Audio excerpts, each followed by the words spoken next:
Hello ವೀಕ್ಷಕರೇ, ಪ್ರಿಯಾ ಸುಚಿ ಚಾನಲ್ಗೆ ಸ್ವಾಗತ. ನಾನಿವತ್ತೊಂದು ಹೊಸ ಬಗೆಯ ಮಶ್ರೂಮ್ ರೆಸಿಪಿಯನ್ನು ತೋರಿಸ್ತಾ ಇದ್ದೀನಿ. ಅದ್ಯಾವುದಂದರೆ ಮಶ್ರೂಮ್ ಪೆಪ್ಪರ್ ಮಸಾಲ. ಇದು ಲೈಟಾಗಿ ಸೆಮಿ ಗ್ರೇವಿ ಬರುತ್ತೆ. ಚಪಾತಿ ಜೊತೆ ಗೀ ರೈಸ್ ಜೊತೆ ತಿನ್ನೋದಕ್ಕಂತೂ ಸೂಪರ್ ಆಗಿರುತ್ತೆ. ಡಯಟ್ ಮಾಡೋರಿಗೂ ಕೂಡ ತುಂಬ ಒಳ್ಳೆ ಊಟ ಅಂತಲೇ ಹೇಳ್ಬೋದು. ಬನ್ನಿ ಸಿಂಪಲ್ ಆಗಿ ಮಾಡುವಂಥ ಮಶ್ರೂಮ್ ಪೆಪ್ಪರ್ ಮಸಾಲ ಹೇಗೆ ಮಾಡೋದಂತ ನೋಡ್ಕೊಳ್ಳೋಣ. ಮೊದಲಿಗೆ ನಾವು ಒಂದು ಗಡ್ಡೆಯಷ್ಟು ಬೆಳ್ಳುಳ್ಳಿಯನ್ನು ಸುಲಿದಿಟ್ಕೋಬೇಕು. ಅರ್ಧ ಇಂಚು ಶುಂಠಿಯನ್ನು ತಗೋಬೇಕು. ಎರಡನ್ನೂ ನಾವು ಜಜ್ಜಿ ಶುಂಠಿ ಬೆಳ್ಳುಳ್ಳಿ ಪೇಸ್ಟ್ ಮಾಡ್ಕೊಳ್ಳೋದ್ರಿಂದ ತುಂಬ ಒಳ್ಳೆ ಫ್ಲೇವರ್ ಬರುತ್ತೆ. ಈ ಶುಂಠಿ ಬೆಳ್ಳುಳ್ಳಿ ಪೇಸ್ಟ್ನ ಇನ್ಸ್ಟೆಂಟಾಗಿ ಮಾಡ್ಕೊಳ್ಳಿ, ಚೆನ್ನಾಗಾಗುತ್ತೆ. ಇದನ್ನು ಮಾಡಿ ತೆಗೆದಿಟ್ಕೊಂಡ್ಮೇಲೆ ನಾನು ಮಶ್ರೂಮ್ನ 400 ಗ್ರಾಮ್ನಷ್ಟು ಅಂದರೆ 2 ಪ್ಯಾಕೆಟ್ ಮಶ್ರೂಮ್ನ ತೊಗೊಂಡಿದ್ದೀನಿ. ಆ ಸ್ಕಿನ್ನೆಲ್ಲ ತೆಗೆದು 2-3 ಸಲ ಚೆನ್ನಾಗಿ ತೊಳೆದಿಟ್ಕೊಂಡಿದ್ದೀನಿ. ಮಶ್ರೂಮ್ ತೊಳೆಯೋ ವಿಧಾನ ಕೂಡ ನಮ್ಮ ಚಾನಲಲ್ಲಿ ನಾನು ವಿಡಿಯೋ ಅಪ್ಲೋಡ್ ಮಾಡಿದ್ದೀನಿ, ಅದನ್ನು ಕೂಡ ನೀವು ನೋಡ್ಕೊಂಡು ಮಾಡ್ಕೊಳ್ಬೋದು. ಈಗ ಮಶ್ರೂಮ್ ತೊಳೆದಾದ್ಮೇಲೆ ಒಂದು ಪ್ಯಾನ್ಗೆ 2 ಟೇಬಲ್ ಸ್ಪೂನಷ್ಟು ಬೆಣ್ಣೆ ಹಾಕೊಳ್ತಾ ಇದ್ದೀನಿ. ಬೆಣ್ಣೆ, ತುಪ್ಪ, ಎಣ್ಣೆ ಯಾವುದಾದ್ರೂ ಹಾಕೊಳ್ಳಿ. ಅರ್ಧ ಚಮಚ ಜೀರಿಗೆ ಹಾಕೊಳ್ಳೋಣ. ಬೆಣ್ಣೆ ಕರಗಿದ್ಮೇಲೆ ಈಗ ತಾನೇ ಫ್ರೆಶ್ ಆಗಿ ಜಜ್ಜಿ ಮಾಡ್ಕೊಂಡಿರೋ ಶುಂಠಿ ಬೆಳ್ಳುಳ್ಳಿ ಪೇಸ್ಟ್ನ ಕೂಡ ಹಾಕಿದ್ದೀನಿ. ಅದು ಹಾಕಿದ ತಕ್ಷಣ ಬೆಣ್ಣೆಯಲ್ಲಿ ಒಳ್ಳೆ ಸುವಾಸನೆ ಬರುತ್ತೆ. ಚೆನ್ನಾಗಿ 1 ನಿಮಿಷ ನಾವು ಫ್ರೈ ಮಾಡ್ಕೊಳ್ಳೋಣ. ತುಂಬ ಒಳ್ಳೆ ಪರಿಮಳ ಬರ್ತಿದೆ. ಒಂದು 3-4 ಹಸಿಮೆಣಸಿಕಾಯಿನ ಸ್ಲೈಸ್ ಮಾಡಿ ಹಾಕೊಂಡಿದ್ದೀನಿ. 2 ಕಡ್ಡಿಯಷ್ಟು ಕರಿಬೇವಿನ ಎಲೆಗಳು, 2 ಈರುಳ್ಳಿಯನ್ನು ಸಣ್ಣದಾಗಿ ಕತ್ತರಿಸ್ಬಿಟ್ಟು ಹಾಕೊಳ್ತಾ ಇದ್ದೀನಿ. ಈಗ ಈರುಳ್ಳಿಯನ್ನು ಕೂಡ ಚೆನ್ನಾಗಿ ಫ್ರೈ ಮಾಡ್ಕೊಳ್ಬೇಕು, ಸಾಫ್ಟ್ ಆಗೋ ತನಕ. ಈರುಳ್ಳಿಯನ್ನು ಚೆನ್ನಾಗಿ ಫ್ರೈ ಮಾಡಿ ಆದಮೇಲೆ ನಾನು ಇದರಲ್ಲಿ ಒಂದೊಂದೇ ಮಸಾಲೆ ಪುಡಿಗಳನ್ನ ಹಾಕ್ಕೊಳ್ತಾ ಹೋಗ್ತೀನಿ. ಮೊದಲಿಗೆ ಅರಿಶಿನ, 1/4 ಚಮಚ ಅರಿಶಿನ, ಜೀರಿಗೆ ಪುಡಿ ಅರ್ಧ ಚಮಚ, ಧನಿಯಾ ಪುಡಿ 1 ಚಮಚ, ಮತ್ತು ಸೋಂಪು ಇರುತ್ತಲ್ಲ, ಈ ಸೋಂಪನ್ನು ನಾವು ಜಜ್ಜಿ ಕ್ರಷ್ ಮಾಡಿಬಿಟ್ಟು ಪುಡಿ ಮಾಡ್ಕೊಳ್ಳಿ. ಸ್ವಲ್ಪ ತರತರಿಯಾಗಿ ಪುಡಿ ಇದ್ರೂ ಕೂಡ ನಡೆಯುತ್ತೆ. ಅರ್ಧ ಚಮಚ ಹಾಕ್ಕೊಳ್ಳಿ. ನೀವು ಮಿಕ್ಸರಲ್ಲಾದರೂ ಮಾಡ್ಕೊಳ್ಳಿ, ಜಜ್ಜಿ ಆದರೂ ಮಾಡ್ಕೊಳ್ಳಿ. ಹಾಗೆಯೇ ಒಂದು ಅರ್ಧ ಚಮಚ ಕಾಳು ಮೆಣಸಿನ ಪುಡಿ ಕೂಡ ಇವಾಗ ಹಾಕ್ಕೊಳ್ತೀನಿ. ಇವೆಲ್ಲವನ್ನು ಚೆನ್ನಾಗಿ ಮಿಕ್ಸ್ ಮಾಡ್ಕೊಳ್ಳೋಣ. ಈ ಕಾಳು ಮೆಣಸಿನ ಪುಡಿ ಮತ್ತು ಸೋಂಪಿನ ಪುಡಿ ಇವೆಲ್ಲ ತುಂಬ ಒಳ್ಳೆ ಫ್ಲೇವರ್ ಕೊಡುತ್ತೆ. ಇವನ್ನೆಲ್ಲ ಈರುಳ್ಳಿ ಮಸಾಲೆ ಜೊತೆ ಚೆನ್ನಾಗಿ ಮಿಕ್ಸ್ ಮಾಡ್ಕೊಳ್ಳೋಣ. ಮಿಕ್ಸ್ ಮಾಡಿ ಫ್ರೈ ಮಾಡುವಾಗ ಸ್ವಲ್ಪ ಡ್ರೈ ಅನಿಸುತ್ತೆ.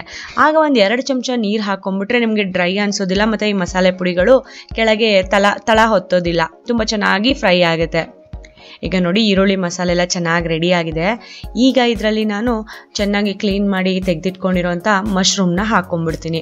ನಾನು 400 ಗ್ರಾಮಷ್ಟು ಮಶ್ರೂಮ್ನ ತೊಗೊಂಡಿದ್ದೀನಿ. ಚೆನ್ನಾಗಿ ಕಟ್ ಮಾಡಿ ತೊಳೆದ್ಬಿಟ್ಟು ನಾನು ಹಾಕ್ಕೊಳ್ತಾ ಇದ್ದೀನಿ. ಈಗ ಈ ಮಶ್ರೂಮ್ನ ಕೂಡ ಚೆನ್ನಾಗಿ ಮಿಕ್ಸ್ ಮಾಡ್ಕೊಳ್ಬೇಕು. ಈ ಮಸಾಲೆ ಜೊತೆ ಮಿಕ್ಸ್ ಮಾಡ್ಕೊಳ್ಳುವಾಗ ಉಪ್ಪು ಕೂಡ ಹಾಕ್ಕೊಂಡ್ಬಿಡೋಣ. ನಾನು 400 ಗ್ರಾಮ್ನಷ್ಟು ಮಶ್ರೂಮ್ಗೆ 1 ಚಮಚದಷ್ಟು ಉಪ್ಪು ಹಾಕ್ಕೊಳ್ತಾ ಇದ್ದೀನಿ. ನೀವು ಕೂಡ 1 ಪ್ಯಾಕೆಟ್ ತೊಗೊಂಡಿದ್ರೆ ಮಶ್ರೂಮು ಸ್ವಲ್ಪ ಕಡಿಮೆ ಉಪ್ಪು ಹಾಕ್ಕೊಳ್ಳಿ, ನೋಡ್ಕೊಂಡು ಮಾಡ್ಕೊಳ್ಳಿ. ಈಗ ಉಪ್ಪೆಲ್ಲ ಹಾಕಿದ್ಮೇಲೆ ಈರುಳ್ಳಿ ಮಸಾಲೆ ಜೊತೆಗೆ ಚೆನ್ನಾಗಿ ಮಿಕ್ಸ್ ಮಾಡ್ಕೊಳ್ತಾ ಚೆನ್ನಾಗಿ ಫ್ರೈ ಮಾಡ್ಕೊಳ್ಳೋಣ. ಇದನ್ನ ಚೆನ್ನಾಗಿ ಮಿಕ್ಸ್ ಮಾಡಿ ಆದ್ಮೇಲೆ ಲಿಡ್ನ ಕ್ಲೋಸ್ ಮಾಡಿ 10 ನಿಮಿಷ ಬೇಯಿಸ್ಕೊಳ್ತೀನಿ. ಆಗ ನೀರು ಕೂಡ ಬಿಟ್ಟು ಚೆನ್ನಾಗಿ ಬೇಯುತ್ತೆ. 10 ನಿಮಿಷ ಆದಮೇಲೆ ನಾನು ಲಿಡ್ನ ಓಪನ್ ಮಾಡ್ತಿದ್ದೀನಿ. ನೋಡಿ, ಎಷ್ಟೊಂದು ನೀರು ಬಿಟ್ಬಿಟ್ಟಿದೆ. ಮಶ್ರೂಮ್ ಕೂಡ ಚೆನ್ನಾಗಿ ಬೇಯ್ತಾ ಇದೆ. ಈಗ ಒಂದ್ಸಲ ಚೆನ್ನಾಗಿ ಮಿಕ್ಸ್ ಮಾಡ್ಕೊಳ್ಳೋಣ. ನೋಡಿ, ಎಷ್ಟೊಂದು ಮಶ್ರೂಮ್ ನೀರು ಬಿಟ್ಟಿದೆ. ಈಗ ಮತ್ತೆ ಒಂದು 1/4 ಚಮಚದಷ್ಟು ಕಾಳು ಮೆಣಸಿನ ಪುಡಿ ಹಾಕ್ಕೊಳ್ತಾ ಇದ್ದೀನಿ. 1 ಚಮಚದಷ್ಟು ನಾನು ತುಪ್ಪವನ್ನು ಹಾಕ್ಕೊಳ್ತಾ ಇದ್ದೀನಿ. ತುಪ್ಪ ಕೂಡ ತುಂಬ ಒಳ್ಳೆ ಫ್ಲೇವರ್ ಕೊಡುತ್ತೆ. ಈಗ ನಾನು ಇದರಲ್ಲಿ ಒಂದು ಒಳ್ಳೆ ಇಂಗ್ರೀಡಿಯೆಂಟ್ ಹಾಕ್ತಿದ್ದೀನಿ. ಯಾವುದಂದರೆ ಫ್ರೆಶ್ ಕ್ರೀಮ್. ಇದರಿಂದನೇ ಗ್ರೇವಿ ಚೆನ್ನಾಗಿ ಬರೋದು. 2 ಚಮಚ ಫ್ರೆಶ್ ಕ್ರೀಮ್ ಹಾಕ್ಕೊಳ್ತಿದ್ದೀನಿ. ನಿಮ್ಮ ಹತ್ರ ಏನಾದರೂ ಫ್ರೆಶ್ ಕ್ರೀಮ್ ಇಲ್ಲ ಅಂದರೆ ಇನ್ನೊಂದು ಆಪ್ಷನ್ ಇದೆ. ಏನು ಗೊತ್ತಾ? ಫ್ರೆಶ್ ಕ್ರೀಮ್ ಬದಲಿಗೆ ನೀವು ಒಂದು 10 ಗೋಡಂಬಿಯನ್ನು ನೀವು ರುಬ್ಬಿಟ್ಟು ಪುಡಿ ಮಾಡಿಬಿಟ್ಟು ನೀವು ಹಾಕ್ಕೊಳ್ಬೋದು. ಅದು ಕೂಡ ತುಂಬ ಒಳ್ಳೆ ಕ್ರೀಮಿ ಟೇಸ್ಟ್ ಕೊಡುತ್ತೆ. ಫ್ರೆಶ್ ಕ್ರೀಮ್ ಆದರೂ ಹಾಕ್ಕೊಳ್ಳಿ, ಅಥವಾ ನೀವು ಗೋಡಂಬಿ ಒಂದು 8ರಿಂದ 10 ಗೋಡಂಬಿಯನ್ನು ಕೂಡ ನೀವು ಪುಡಿ ಮಾಡಿಬಿಟ್ಟು ನೀವು ಹಾಕ್ಕೊಳ್ಬೋದು. ನೋಡಿ, ಫ್ರೆಶ್ ಕ್ರೀಮ್ ಅಥವಾ ಗೋಡಂಬಿ ಎರಡರಲ್ಲೂ ಯಾವ್ದು ಹಾಕೊಂಡ್ರು ಕ್ರೀಮಿ ಟೇಸ್ಟ್ ಬರುತ್ತೆ. ಕೊನೆಯಲ್ಲೆಲ್ಲ ಮಿಕ್ಸ್ ಮಾಡಿ ಆದಮೇಲೆ ಸಣ್ಣದಾಗಿ ಹೆಚ್ಚಿಟ್ಕೊಂಡಿರೋಂಥ ಕೊತ್ತಂಬರಿ ಸೊಪ್ಪನ್ನು ಒಂದು 2 ಚಮಚದಷ್ಟು ನಾನು ಹಾಕ್ಕೊಳ್ತಾ ಇದ್ದೀನಿ. ಇಲ್ಲಿಗೆ ಮಶ್ರೂಮ್ ಪೆಪ್ಪರ್ ಮಸಾಲ ಗ್ರೇವಿ ತಯಾರಾಗಿಬಿಡುತ್ತೆ. ಚೆನ್ನಾಗಿ ಒಂದ್ಸಲ ಮಿಕ್ಸ್ ಮಾಡ್ಕೊಳ್ಳಿ. ಗ್ರೇವಿ ನಿಮ್ಗೆ ಯಾವ ಕನ್ಸಿಸ್ಟೆನ್ಸಿಗೆ ಬೇಕೋ ನೋಡ್ಕೊಳ್ಳಿ. ಮಶ್ರೂಮ್ ಕೂಡ ತುಂಬ ಚೆನ್ನಾಗಿ ಬಂದಿದೆ. ತುಂಬ ಒಳ್ಳೆ ಪರಿಮಳ ಬರ್ತಾ ಇದೆ. ಈಗ ಗ್ಯಾಸ್ ಫ್ಲೇಮ್ನ ಆಫ್ ಮಾಡ್ತೀನಿ.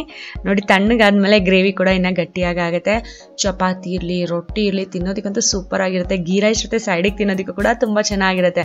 ಡಯಟ್ ಮಾಡೋರಂತೂ ಹಾಗೇನೆ ಒಂದು ಬೌಲ್ಗೆ ಹಾಕೊಂಡು ತಿನ್ಬಿಡ್ಬೋದು. ತುಂಬಾನೇ ಅದ್ಭುತವಾದ ರುಚಿ ಅಂತಾನೆ ಹೇಳ್ಬೋದು.